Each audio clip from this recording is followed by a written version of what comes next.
गरुडगमन तव चरणकमलमिह मनसि लसतु मम नित्यम् गरुडगमन तव चरणकमलमिह मनसि लसतु मम नित्यम् मनसि लसतु मम नित्यम् मम तापमपाकुरु देव मम पापमपाकुरु देव मम तापमपाकुरु देव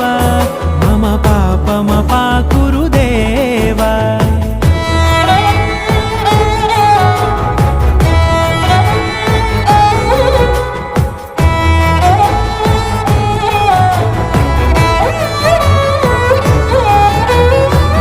जनयन विधिनमुचिहरण मुख विबुध विनुत पद पद्मा जल जनयन विधिनमुचिहरण मुख विबुध विनुत पद पद्मा विबुध विनुत पद पद्मा